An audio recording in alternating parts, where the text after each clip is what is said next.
Hello everyone, কি অবস্থা সবার? আজকে বিকেলবেলা একটু ঝুমঝুম বৃষ্টি, তার মধ্যে আমি আর ইস্তাকে দাদিমা গেছিলাম বাইরে। তো ছেলে নাকি সেদিন গল্প স্বল্প দাদির সাথে বলছিল যে এবছর তো ড্রাগন ফলটা খুব একটা ভালো করে মন ভরে খেলাম না। তো নাতি বলছে কথা, বাইরে গিয়ে আসার পথে জিনিসপত্র টুকিটাকি যা লাগবে সবগুলাই নিয়ে নিচ্ছে। আর বাইরে গিয়ে একদম লং টাইম ছিলাম। ইদানিং বাইরে গেলে কেমন যেন অস্থির অস্থির লাগে। যাই হোক, সেই অস্থিরের একটা কারণ আছে, অন্য কারণ।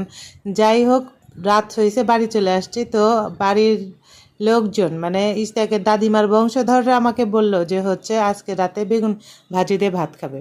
তো আগে বলে নেই, আজকে দুপুরে যা যা রান্না করছিলাম সেগুলা দুপুরবেলা অর্ধেক শেষ হয়ে গেছে, আর অর্ধেক আছে যা আছে সেটা দিয়ে রাতের খাবারটা কাবার হবে না।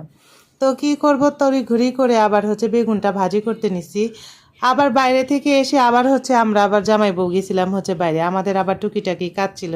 মাসের শুরুতে আমাদের ব্যস্ততা চলে, তারপরে মাসের শেষ সব একদম কুইচা মুরগির মতো বাড়িতে বসে থাকো।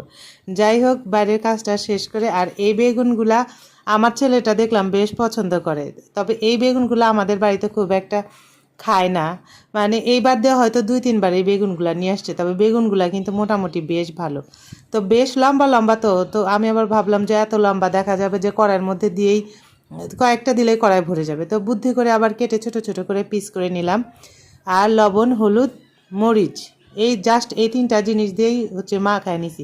আর কোনো কিছু দিই নাই। ঠেসে ঠুসে বেশ ভালো মতো দিয়ে দিলাম, যাতে আমার এই বেগুন ভাজির পিছে সময় না দিতে হয়।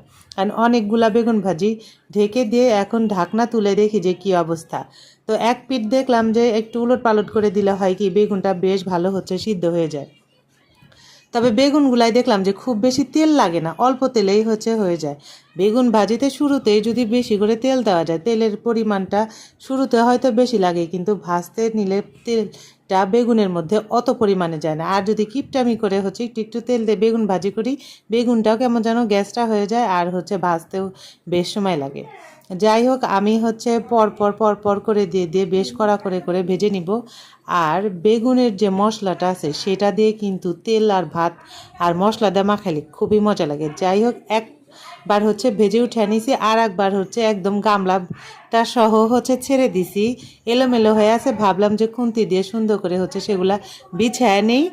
আর যাই হোক, বাইরের নয়েজটা সবাই অ্যাভয়েড করেন। হঠাৎ করেই আসলে পরিস্থিতি কখন কেমন হয় আমরা কেউ কিন্তু বলতে পারবো না। দিয়ে দিলাম ঢেকে, নয়েজ শেষ। আহা, আচ্ছা যাই হোক, একটু কষ্ট করে ম্যানেজ করে দেখে নেন। আর ছোট মাছ হলো আমার সব সময়ের জন্যই ফেভারিট। যে কোনো ছোট মাছ, শোভন খুকরি থেকে শুরু করে। তো বাড়িতে সকালবেলা 2 রকমের আজকে ছোট মাছ নেওয়া হয়েছে। একটা